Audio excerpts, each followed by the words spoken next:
Family y'abayimbi bayinza okuba bali busy sijja kunenya muyimbi yenna kubanga nange waliwo bye siziikirako kijja oluusi nga tuli busy ng'omuntu buli muntu alina obuvunaanyizibwa bwe. Kitalo nnyo munnange yazze bubi mukwano naye Mukama Katonda yamututte era yamututte Daddy mukwano gwange.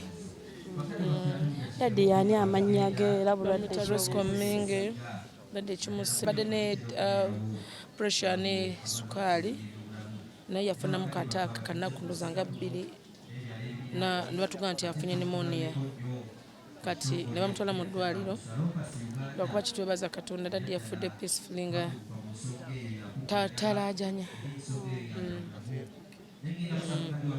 Daddy oyo ye Daddy ankozezza ye mukulu wa Daddy wange naye okuba Daddy wange lwe yafa kuba Daddy wange yafa ni mwana muto ne Daddy he was my good friend kugamba simanyi nti tunamuzaawo kyogamba okulidde emikono gono taata okulidde emikono gye.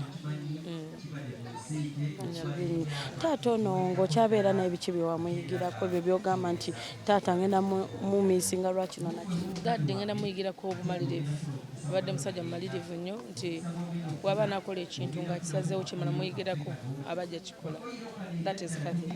Bwe mba ngenda okukola ekintu nkakasa nti nno mba nja kikola. Abadde musajja asalawo ate nga mu kwasaganya agatta abadde atugatta nnyo si kyangu kyakumuzaawo. Abantu abasinga babadde bamanyi ye Daddy ddala akuzaalira era ye Daddy anzaala kakigambe bwe nti kubanga tekijjawo kuba nti taata wange. watandika kubanga kyokubeera ne Daddy ndowooza 5 years ng'olina emyaka Daddy wange yafa ni mwana muto nnyo kuza n'akuyola. Okay, oli munnaku era tukulaba oli munnaku naye tujja kubuulira ku mazima. Family y'abayimbi bayinza okuba bali busy sijja kunenya muyimbi yenna kubanga nange waliwo bye siziikirako kijja oluusi nga tuli busy ng'omuntu buli muntu alina obuvunaanyizibwa bwe.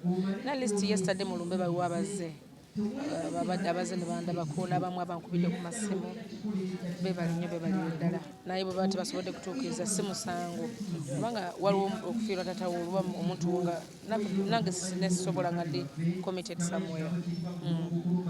Bakubeereddewo mu lumbe mwami Ronald Mayinja yazze n'andabako Big Eye n'abalala abankubidde ku masimu Raymond Namakula yankubidde ku masimu Message yankubidde mukulu Geoffrey bankubidde abayimbi abasinga sijja kumanya omu n'omu naye bangi nnyo bankubidde abatasobodde kubaawo mpozi n'omukyala Bujingo Mr. Bujingo. batuusa ogamba nti oba famire y'abayimbi waginyiza obutajja nedda sijjagamba nti nabanyiza kuba last time baaliwo taata wange sijjagamba nti si kyekyo baaliwo Message mwamulaba abaana balabajja nyabo dakwaliro Message taliiwo ali London neera senga abaddewo yandibaddewo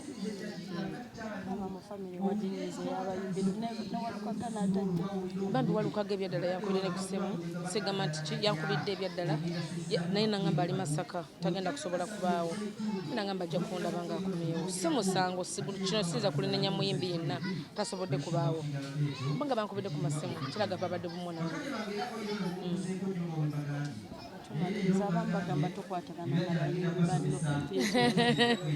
Siyinza kyogera bwe ate ku mukolo gw'okwanjulwa nga baaliwo ku mukolo gw'okwanjulwa nga baaliwo mu ssali ne muno munaku babadde bajja kubaawo naye abamu bali committed. Mweleze munnange esaala ey'okumusabira mpozi Daddy wange esaala gyenyiza okumuwa ye Zabbuli 23 Mukama ye musumba wange seetaagenga angala muzinda mudondera omuddo omuto atwala ku mabbala g'amazzi amateefu akomyawo emmeeme yange anoŋŋamya amakubo ag'obutukuvu erinnya lye siita kabi konna kubanga ye ali nange olugaayo n'olugogo ebyensanyusa mateekateeka emmeeza mu maaso g'abalaba bange nsiiza amafuta ku mutwe kikompe kyange kiiwa obulungi n'ekisa tebirimenga gana nange nakusomesa obulamu bwange nze mwana Yesu Kristo Mukama waffe ndi nakulira mu ddiini enyawo Kasemba abantu baagala okumanya emiswiba nga gisusse taata oli akafa noona nteekateeka za mukama tuba tuludde okufiirwa kubanga daddi wange yafa 1993. I remember it was 1988 around there. Kyenzuka dai nalina mwana muto. Then tuzemu waliwo n'omulago twafiirwa awo katuzemu tuba tuludde okufiirwa. Abantu badaddi betuzemu okufiirwa. Bannange mwenna bansaasidde bafaani bange abambeereddewo abankubidde ku masimu abasobodde okubaawo kubanga olwo bafaani abazza babaddewo n'abayimbi bannange abankubidde ku masimu banyobayo ddala naye nsuubira nti mwandaze obumu ekyo kubanga n'essimu emala waliwo omuntu kiringa omuntu kulokoka muntu nagamba nti no nalokoka naye nga abantu tebalokoka bigambo balokoka mitima twayinza okuba omuyimbi nga tabaddeewo naye nga ndi wamu naye nga wasobola okuba nga tabaddeewo naye nga taasinga n'abadde azze